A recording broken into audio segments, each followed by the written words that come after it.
할렐루야. 네, 오늘 주일 예배 때 함께 나오신 우리 성도님들 주님의 이름으로 환영하고 축복합니다. 우리 옆에 있는 분들하고 이렇게 인사할까요? 당신을 매주 만나길 원합니다. 네, 제가 이 이야기를 왜 하시는지 아시는 분은 아실 겁니다.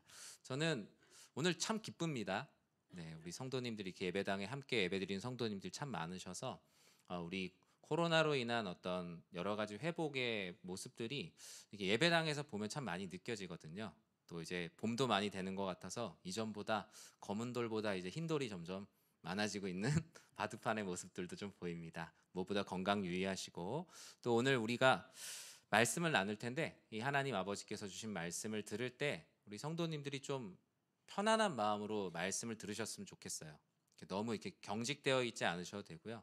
좀 하나님께 집중하되 하나님 안에서 좀 평안한 마음으로 주의 말씀을 들으셔야 저도 평안하게 전할 수 있을 것 같습니다. 그렇게 해주실 수 있으시죠? 네. 예레미야 1장 1절에서 9절 말씀 가지고 지명의 순간 주저하지 말라라는 제목의 하나님 말씀 함께 나누고자 합니다. 여러분의 가치를 인정받거나 역할을 부여받기 위해서 지명당한 적이 있으십니까? 중요한 대회를 마치고 수상 결과를 기다리며 내 이름이 호명되는 그 순간에 감격이 있죠. 뭐 국가대표로 불리는 순간, 중요한 선거에서 최종적으로 당선이 되어 당선인으로 지명되는 순간, 그 순간은 참 기쁘고 즐겁고 또 그 반면에 다른 감정들도 분명히 존재를 합니다. 대통령으로 당선될 때 그 순간은 어떨까요? 네, 제가 양쪽의 사진 크기 똑같아요. 네, 전혀 문제될 게 없습니다. 네, 대통령으로 당선되는 그 순간 너무 기쁠 것 같아요. 그리고 무엇보다 지난 자신의 정치 인생들, 또 함께 동행했던 선거 캠프에 많은 사람들이 막 떠오를 거예요. 그리고 모든 사람들을 다 용서할 수 있을 것 같은 넓은 마음들이 생기고 참 기분이 좋지 않을까 생각이 듭니다. 주먹을 불끈 쥐고 함께 수고한 이들과 함께 얼싸안는 모습들을 우린 방송을 통해서 많이 보았습니다. 그리고 대부분의 우리나라 프로 운동 선수들은 드래프트라는 제도를 통해서 프로 구단으로부터 지명을 받습니다. 내가 좋아하는 팀으로 갈 수 있는 게 아니고 대부분의 프로 구단의 경우에 전년도 성적의 역순으로 꼴찌 팀이 먼저 뽑는다라고 해요. 그래서 뭐 그런 말이 있어요. 이게 공부를 잘하면 1등하면 서울대를 가는데 야구를 1등을 하면 제일 하위 팀으로 지명이 된다고. 어쩌면 내가 가고 싶지 않은 팀으로 지명이 될 수도 있겠죠. 그러나 그 지명되는 것은 너무나 확률이 작아서 그 순간 자신의 이름이 지명되는 순간 그 프로 선수가 너무나 기뻐하고 부모님과 함께 얼싸안고 울면서 그 유니폼을 입는 그 입단하는 모습이 얼마나 멋지고 감동적인지 모릅니다. 그런 의미에서 이 지명의 순간에는 선택하는 것 이상의 감동이 있어요. 그러나 이런 환호와 기쁨과는 달리 순간 얼어붙는 지명의 순간들도 있죠. 저도 군 훈련소를 마치고 이제 자대를 배정을 받는데 저마다 그 한 자리 숫자 사단에서 부르지 않기를 간절히 기도합니다. 그런데 슬픈 예감은 틀린 적이 없잖아요. 네, 딱 부르더라고요. 그래서 되게 터덜터덜 걸어가는데 뒤에서 엄청난 욕을 했던 기억이 납니다. 똑바로 걸어가라고 저에게 엄청나게 욕을 했던 기억이 납니다. 지명의 순간 이렇게 큰 환호도 있고 큰 실망도 있는 이유는 내가 선택한 게 아니기 때문이에요. 내가 선택하지 않았기 때문에 그만큼 감동도 있습니다. 어떻게 나를 이렇게 지명해 줄 수 있지? 너무나 고맙고 감사한 거예요. 반대로 내가 선택하지 않았는데 내가 받아들이기 힘든 결과를 지명당할 때는 아니 이거 내가 선택한 것도 아닌데 왜 내가 이런 억울한 일을 당해야 되냐? 심지어 지명된 결과를 거부하고 프로 구단 선수들이 불이익을 당하는, 계약에서 불이익을 당하는 경우들까지도 보았습니다. 오늘 본문은 하나님께서 지명하여 부르시는 예레미야와 예레미야의 응답에 대한 말씀을 함께 나누고 있습니다. 하나님께서는 하나님이 직접 일하실 수도 있지만요, 사람을 통해 일하시기를 원하세요. 그래서 하나님께서 끊임없이 하나님의 사람들을 부르시고 그 부르심에 응답하는 이야기들을 모아놓은 것이 성경 말씀의 큰 한 축이라고 할 수 있죠. 예레미야뿐만 아니라 다른 선지자들도 그렇게 부르셨는데 이사야는 과연 어떻게 불렀을까요? 이사야를 불렀을 때 그 모습, 우리 이사야 6장 8절 하반절에 이렇게 기록되어 있습니다. 우리 같이 한번 읽어볼까요? 주께서 이르시되 내가 누구를 보내며 누가 우리를 위하여 갈꼬. 그때 내가 이르되 내가 여기 있나이다. 나를 보내소서 하였더니 아멘. 이사야는 뭔가 준비가 되어 있었던 걸까요? 아니면 하나님의 말씀을 감히 거부할 수가 없다라고 아예 생각했던 것일까요? 하나님이 이사야에게 누굴 보낼꼬 하는데 이사야가 손을 들고 제가 가겠습니다. 저를 보내주십시오 라면서 이사야서는 시작이 되죠. 근데 이와 반대로 호세아 선지자는 조금 다르게 출발을 합니다. 1장 2절 말씀, 호세아 1장 2절 말씀 같이 한번 읽어보겠습니다. 여호와께서 처음 호세아에게 말씀하실 때 여호와께서 호세아에게 이르시되 너는 가서 음란한 여자를 맞이하여 음란한 자식들을 낳으라. 이 나라가 여호와를 떠나 크게 음란함이니라 하시니 아멘. 호세아는 아마 영적으로 꼴찌팀에 지명당한 듯한 마음일 거예요. 아니 내가 왜 여기에 지명을 당했을까? 여기에 가면 아무런 성과도 없고 오히려 욕만 먹고 내 마음도 힘들어질 텐데 왜 내가 이곳에 부름을 받았을까? 음란한 여자를 맞이하는 것뿐만 아니라 음란한 여자와 부부가 되어서 음란한 자식을 낳으래요. 이 나라가 여호와를 떠나 크게 음란하니니 너가 이 일에 내가 너를 지명했다. 요나를 부를 때도 여러분 기억하실 겁니다. 요나를 지명하여 니느웨로 가라고 말씀하실 때 요나는 니느웨랑 제일 먼 곳이 어디지를 생각했습니다. 그래서 그는 니느웨의 정반대편인 다시스로 도망하려 했다가 큰 물고기에 삼켜지고 구원의 은혜라는 것이 이런 거구나라는 것을 깨닫고 니느웨에 와서 복음을 전하죠. 이렇듯 성경은 하나님의 지명과 지명받은 이의 응답, 순종과 불순종으로 말씀이 전개됩니다. 그렇다면 오늘 본문에 하나님께서 예레미야를 부르시고 그 부르심에 예레미야는 무엇이라고 응답하였을까요? 우리 5절 상반절에 하나님의 부르심이 이렇게 쓰여져 있습니다. 같이 한번 읽어보겠습니다. 내가 너를 모태에 짓기 전에 너를 알았고 아멘. 하나님께서 먼저 부르시는데 내가 너를 안다. 히브리어로 야다라고 합니다. 야다의 부르심입니다. 하나님의 말씀, 이 처음 들려온 음성은 내가 너를 알고 있기에 너를 불렀다라고 말씀하세요. 사람이 누군가를 안다라고 말하는 깊이와 하나님이 하나님의 피조물에게 내가 너를 안다라는 깊이는 감히 비교할 수가 없는 깊이죠. 우리 사람들 중에 그렇게 얘기하시는 분들이 있잖아요. 저 그 사람 너무 잘 알아요. 어떻게 아세요? 그냥 알아요. 그냥 알아요. 전화번호 그건 모르는데 제가 잘 알아요. 사실은 잘 알지 못해요. 그런데 잘 안다라고 생각을 합니다. 심지어 내가 가장 잘 아는 배우자, 자녀의 경우에도 내가 아는 모습과 다른 모습들이 있죠. 그런데 하나님께서 말씀하세요. 내가 너를 안다. 이 하나님이 안다는 그 야다의 깊이는 먼저 첫 번째로는 너와 나의 관계는 우연의 관계가 아니라는 거예요. 나의 뜻을 이루기 위한 나의 계획, 하나님의 필연 가운데 내가 있다. 너는 그것을 알아야 되고 그 관계를 내가 알고 있다라고 말씀을 합니다. 그리고 두 번째로 하나님이 내가 너를 안다라고 말하는 것은 내가 너를 지명하여 불렀을 때 너가 이 일을 할 수 있는 능력에 부족함이 없다는 것, 그 모든 것을 진행하는데 어려움이 없다는 것을 내가 안다라는 거예요. 지금 그 사람의 능력이 있어서가 아니라 하나님께서 능력을 주실 것이고 함께 할 것이고 심지어 사람의 모든 실수가 있을지라도 하나님의 완전한 섭리 안에 결국 그 뜻을 이루어 가실 것이기 때문에 너희의 능력은 중요한 문제가 아니라고 말씀을 하십니다.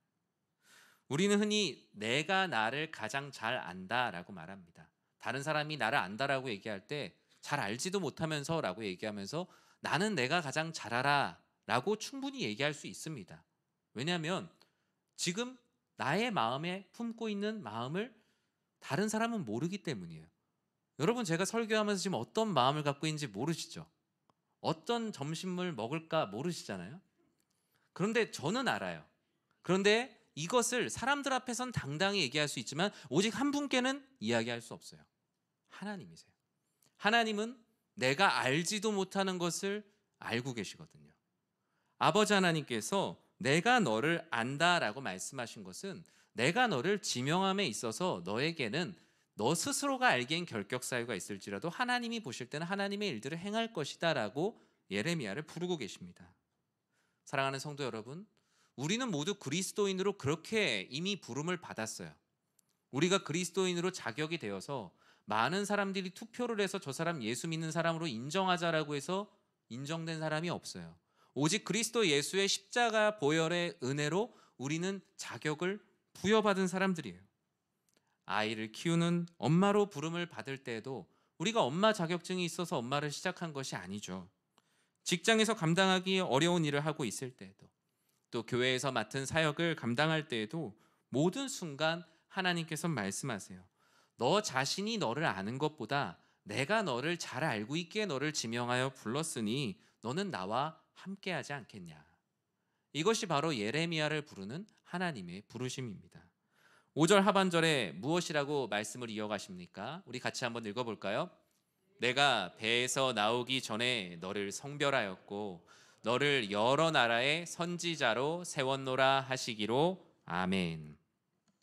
하나님의 그 부르심은 내가 너를 성별하여 거룩하게 구별하여 세웠다라는 카도시의 부르심입니다. 특별한 용도로 사용하기 위해 다른 것들과 구분해서 따로 두었다라고 하나님께서 말씀하세요. 먹다 남은 게 아니라, 버려지거나 남겨진 게 아니라 하나님의 특별한 용도를 위해서 따로 남겨둔 존재. 이것이 바로 내가 너를 성별하여 세웠다라는 하나님의 카다시의 부르심입니다. 단골집이 된다는 게 뭐가 좋죠? 없는 것 같은데 주인 아주머니가 갑자기 올 줄 알고 따로 빼놨다는 거예요. 얼마나 감사합니까? 내가 좋아하는 게 있는데 올 줄 알고 따로 빼놨어요 라고 얘기하면 무언가 되게 자부심을 느끼죠. 하나님께서 우리를 부르실 때 그렇게 부르셨대요. 나의 특별한 일을 위해서 너를 따로 빼두는 거라고요. 하나님은 예레미야를 그냥 남은 자 중에서 부르신 것이 아니라 하나님의 특별한 일, 하나님의 영광을 위해 사용될 거라고 말씀을 해주셨어요. 그렇게 하나님의 부르심이, 하나님의 지명은 철회할 수 없는 부르심이고 예레미야는 그저 사실 순종할 수밖에 없었던 것이죠. 예레미야를 성별하여 부르신 사명이 오늘 본문에 기록되어 있는데요. 너를 여러 나라의 선지자로 세웠다라고 말씀을 하세요. 근데 예레미야가 지금 선지자로 세워질 때는 어떤 상황입니까? 들어가서 가만히 있으면 저절로 잘 되는 상황이 아니라 뭘 해도 안 될 것 같은 어려운 상황이에요. 오히려 이런 자리에는 장을 맞는 게 오히려 좌천되는 것과 같은 그런 자리였을 수 있습니다. 그러나 예레미야는 그것이 두려웠던 것은 아니었어요. 내가 어떻게 하나님의 뜻을 다른 사람보다 먼저 알고 전할 수 있을까? 아버지 하나님의 증인된 삶을 어떻게 살 수 있을까? 그 모든 것이 부담으로 다가왔던 것이 사실이에요. 이렇게 하나님의 부르심은 나보다 나를 더 잘 알고 계시기에 모태에서부터 배에서부터 나기 전에 나에게 특별한 임무를 맡기시기 위해 부르신 부르심입니다. 그래서 이것은 하나님의 섭리 안에서의 운명과 같아요. 우리는 이것을 소명이라고 부릅니다. 콜링이라고 얘기하죠. 그런데 이런 하나님의 부르심은 일반적으로 우리가 민수야 철수야라고 부르는 이런 호칭하는 부르심이 아니라 신학적으로는 효력이 있는 부르심이라고 말해요. 사람의 부름에는 능력이 없어요. 우리가 길 가는 사람들이 부른다고 해서 그 사람이 나에게 시키는 일을 하지 않아도 됩니다.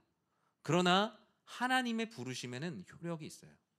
그 부르심에 응당 순종해야 되고, 그리고 순종할 수 있는 능력과 상황 또한 주시는 것이 바로 하나님의 효력 있는 부르심이다라고 말씀을 합니다.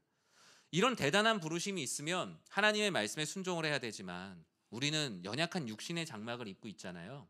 걱정이 되고 염려가 되는 그 가운데 자신의 마음을 솔직하게 토로했던 많은 사람들이 성경에 기록되어 있습니다.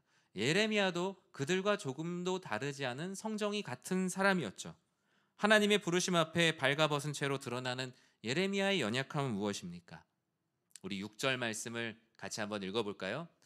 내가 이르되 슬프도소이다 주 여호와여 보소서 나는 아이라 말할 줄을 알지 못하나이다 하니. 아멘. 하나님이 선지자로 지명하시는 지명의 순간, 하나님이 어떤 드래프트에서 딱 부른 거예요. 예레미야 이름을 딱 부른 겁니다. 그런데 오늘 개역개정 성경에서는 예레미야가 슬퍼했다라고 말합니다. 근데 개역개정에만 이 슬퍼했다라는 표현이 있더라고요. 다른 번역본을 보니까 슬픔이라는 표현보다는 이 감탄이에요. 그러니까 제가 다른 번역본을 이렇게 쭉 봤을 때 가장 적절한 표현이 뭘까 생각해 보니까 가장 적절한 표현은 오 마이 갓입니다. 이럴 수가. 영어 성경에도 my Lord, my God이라고 나와요. 슬퍼하였다가 아니라 my Lord, my God. 나의 주, 나의 하나님. 이거 어떻게 합니까? 우리 옛날에 고대 문학 때 배웠던 것처럼 오 통제라.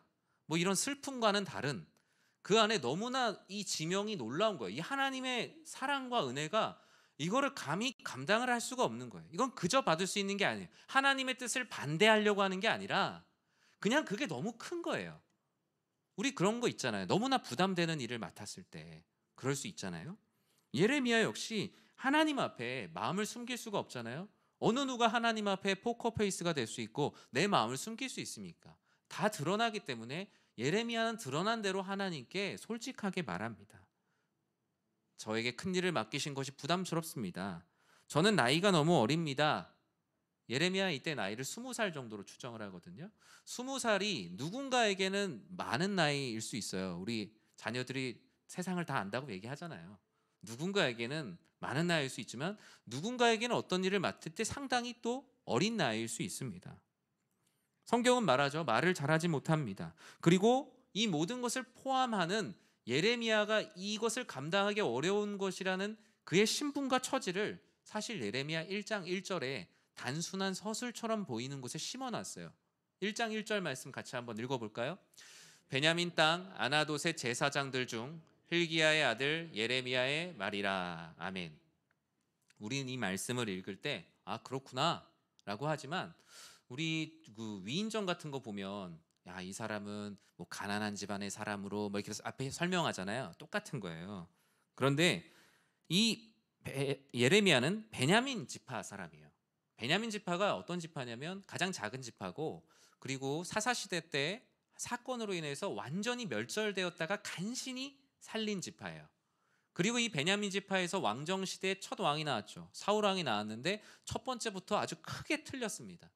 그래서 베냐민 지파는 속된 말로 한쪽 구석에 찌그러져 있을 수밖에 없는 지파였어요. 일단 베냐민 땅에서 삽니다. 그리고 아나돗 제사장 집안 출신이래요. 이 아나돗이라는 곳이 어떤 곳이냐면 과거 다윗 왕이 솔로몬에게 왕위를 이제 넘겨줄 때 하나님의 그 다윗의 가문에 메시아를 주시리라라는 다윗의 계보를 이어가게 하시면서 솔로몬을 왕으로 세우시거든요. 이것은 하나님의 언약이었어요. 그런데 솔로몬보다 사실 형이 있었습니다. 형 아도니아가 당연히 제 순서 아닙니까? 라면서 사람들을 꾸립니다. 역모를 꾀한 거죠. 그 역모를 꾀했던 자 중에 대표적인 사람이 제사장 아비아달이었어요. 하나님의 뜻보다 세상을 경배하며 형인 아도니아가 승리할 거라고 해서 아도니아와 같이 붙었단 말이에요. 그래서 이 아비아달이 결국에 나중에 유배를 당합니다. 그 유배를 당한 곳이 아나돗이에요. 그래서 이 아나돗 땅은 소위 말해서 버려진 사람들, 쓰임받지 못하고 이 중앙으로 진출할 수 없는 변방에 해당했다는 것입니다. 그런 그가 당연히 버려진 줄 알았고 우리 집도 버려진 것이 당연하다라고 생각했던 자격을 갖추지 못한 예레미야가 하나님의 말씀이 임했으니 얼마나 그 은혜와 사랑을 감당을 할 수가 있었겠어요? 하나님의 뜻 저 싫어요가 아니라 그냥 그저 감당을 할 수가 없는 거예요. 그래서 그는 말합니다. 나는 아이라고 말해요. 아이라 말하지를 못합니다. 이 말은 나이가 어려서 말주변이 없습니다라는 표현이 아니고, 나는 이 세상에서 하나님의 말씀을 받았는데 제가 백성들한테 가서 전할 저에게 자격이 없습니다. 권한도 없습니다. 제가 그곳에 가서 아무리 얘기해봐야 아무도 제 얘기를 들을 사람이 없습니다. 이게 달변이냐 달변이 아니냐의 말씀이 아니고 저에게 하나님의 말씀을 전할 만한 권위와 자격이 없습니다. 저는 그런 유명한 종교 지도자도 아니고 제사장도 아니고 저에게 그런 재물이나 세력이나 소위 말해서 무슨 선거 캠프나 뭐가 있는 게 아닙니다 라고 하나님께 말씀드리죠. 예레미야는 철저히 현실을 고백하고 있지만 하나님은 현실이 아니라 하나님의 부르심과 약속으로 예레미야에게 명령하세요. 그 증거가 무엇인지 7절과 8절에 다음과 같이 말씀합니다. 우리 같이 한번 읽어볼까요? 여호와께서 내게 이르시되 너는 아이라 말하지 말고 내가 너를 누구에게 보내든지 너는 가며 내가 내게 무엇을 명령하든지 너는 말할지니라. 너는 그들 때문에 두려워하지 말라. 내가 너와 함께하여 너를 구원하리라. 나 여호와의 말이니라 하시고 아멘. 하나님이 예레미야에게 말씀하세요. 너를 부른 증거에 대해서 말씀하시고 위로하고 격려하세요. 너는 가고 너는 말해라. 하나님이 예레미야는 내가 왜 하나님께서 나를 불렀지? 그 증거가 무엇입니까? 라고 얘기할 때 하나님이 그 증거를 알려줄까? 그 증거는 그냥 내가 바로 그 증거라고 말씀하시는 거예요. 뭐 다른 너가 능력이 있다, 말주변이 있다, 출신이 좋다, 아니면 준비를 잘했다, 이런 어떤 강론을 얘기하시는 것이 아니라 하나님은 그 증거가 바로 나라고, 내가 불렀으면 내가 바로 그 증거라고 하나님의 하나님 되심을, 그 하나님의 놀라운 주권을 예레미야에게 강력하게 선포를 하십니다. 하나님은 이유를 말씀하시지 않고 이유가 바로 하나님 자신이심을 깨닫도록 말씀하세요. 너는 이제 어디 가서 아이라고 말하지 마라. 왜냐하면 내가 너와 함께 할 건데 너가 어찌 아이일 수 있냐. 내가 너를 누구에게 보내든 너는 그저 가라. 내가 내게 무엇을 명령하든 너는 말해라. 너는 너를 그렇게 생각하는, 너를 아이라고 생각하는 이들 때문에 두려워하지 마라. 왜냐하면 내가 너와 함께 할 것이고 너를 구원할 것이다. 그리고 이 모든 것은 나의 말이며 내가 보증한다. 이것이 바로 7절과 8절의 말씀이에요. 계약을 주저하고 있는 선수가 마치 단장이 선수에게 우리 팀은 좋은 팀입니다. 당신은 얼마든지 여기서 능력을 발휘할 수 있습니다. 당신은 당신이 생각한 것보다 훨씬 더 큰 능력이 있으며 그 안에 놀라운 잠재력이 있습니다. 당신이 우리 구단과 계약을 했으면 좋겠습니다. 하나님께서 예레미야를 부르시는 그 마음이에요. 사랑하는 성도 여러분, 이 말씀은 우리 모두에게 주시는 말씀이에요. 예수님께서 우리의 죄를 위해서 십자가에 못 박히실 때 어떤 이들은 그렇게 기도했겠죠. 저는 자격이 없습니다. 제가 하나님의 구원을 받을 자격이 없습니다 라고 말씀하실 때 주님은 바로 내가 곧 증거요. 너희는 나의 뜻을 따라 오직 순종하는 제자가 되라고 말씀을 하셨어요. 그 말씀에 순종하였고 주저하지 않아서 우리가 이 자리에서 신앙생활을 하고 있는 거예요. 두려워하지 마라. 내가 너와 함께하여 너를 구원할 것이다. 심지어 너가 예수 그리스도를 믿는다는 이유로 너의 행동이 때로는 하나님의 마음에 온전하지 않고 사람들의 모습에 부족한 모습도 많지만 그것으로 인해 두려워하지 마라. 내가 너와 함께 할 것이고 너에게 능력을 줄 것이고 너는 내가 그저 가라고 하면 가고 내가 말하라고 하면 말하면 된다. 내가 보증한다. 이 보증이 사랑하는 성도님들의 삶 가운데도 임하기를 주님의 이름으로 간절히 축원합니다. 주님께서는 이것을 완전히 보증해 주시기 위해서 계약서에 사인을 하라고 이제 말씀을 하십니다. 9절 말씀을 같이 한번 읽어보겠습니다. 여호와께서 그의 손을 내밀어 내 입에 대시며 여호와께서 내게 이르시되 보라 내가 내 말을 내 입에 두었노라. 아멘. 말씀을 맺습니다. 하나님이 나를 부르셨음을 믿는 자, 하나님께서 나를 지명하셨다는 것을 믿는 자만이 세상에서 이깁니다. 내가 나를 불렀다, 내가 나에게 자격을 부여했다, 나는 충분히 그런 사람이라고 생각하면 내가 세운 자격 기준이 하나만 무너지면 내 인생이 무너집니다. 나는 많이 배웠어. 나는 많은 것을 가지고 있어. 나는 멋진 외모를 가졌어. 나는 좋은 성격과 인품을 가지고 있어라는 각자가 생각하는 삶의 기둥들을 많이 세웁니다. 그러나 이것은 내가 부여한 자격이고 또는 내 주변에 있는 사람이 부여한 자격일 뿐이에요. 사람이 스스로를 지명한들, 옆에 있는 사람들이 사람을 지명한들, 그게 무슨 능력이 있겠습니까? 여전히 불안하죠. 그 사람들이 마음을 바꾸면 어떡하지? 내가 가지고 있는 재산이 줄어들면 어떡하지? 건강이 약해지면 어떡하지? 스스로를 지명한 많은 것들은 다 쉬이 무너질 수 있어요. 하지만 세상 모든 게 무너질지라도 하나님께서 우리를 부르신 그 지명의 놀라운 축복은 무너지지 않음을 믿으시기 바랍니다. 그것이 여러분들에게 삶의 기둥이 될 때 우리는 비와 바람과 창수가 나고 삶의 어려움이 있을지라도 견딜 수 있는 힘이 있어요. 9절 말씀을 한번 상상해 보세요. 말하지 못하는 아이와 같은 나의 입에 하나님께서 하나님의 손을 내밀어 내 입에 대시며 말씀하세요. 이젠 너의 말이 아니라 나의 말이 너에게 임하였으니 이제 너는 나의 말을 하라. 하나님의 부르심 앞에 주저하고 있는 우리들의 문제에 아버지 하나님께서 안수하시며 말씀하세요. 보라, 내가 내 말을 내 입에 두었다. 너의 문제에 두었다. 너가 주저하고 있는 모든 삶의 영역에 그곳에 내가 안수하였으니 너는 이제는 내가 가라고 하는 곳으로 가며 내가 말하라고 하는 것을 말하라. 너 자신이 알고 있는 너의 알무로 살아가지 말고 너를 가장 잘 알고 있는 하나님의 알무로 살아가라 라고 말씀하십니다. 주님은 예레미야에게 소망이 되어주심을 말씀하셨고 그동안의 인생 가운데 버려진 듯 살았던 그의 인생 가운데 하나님이 나를 버리신 것이 아니라 특별한 일을 맡기기 위해 그동안 아버지 하나님께서 기다려주셨구나. 예레미야는 깨닫고 그 어려운 시간들을 하나님의 뜻 가운데 감당해 갑니다. 사랑하는 연희의 성도 여러분, 전 여러분 모두가 그런 분임을 믿습니다. 여호와 하나님께서 부르셨을 때 나를 가정에서, 직장에서, 학생으로, 또 교회에서 우리의 삶에 부르신 그 하나님께서 부르신 그 지명의 순간, 그 초심을 잃지 않고 주의 은혜 가운데 강건한 삶을 살아내시는 모두가 되시길 주님의 이름으로 간절히 축원합니다.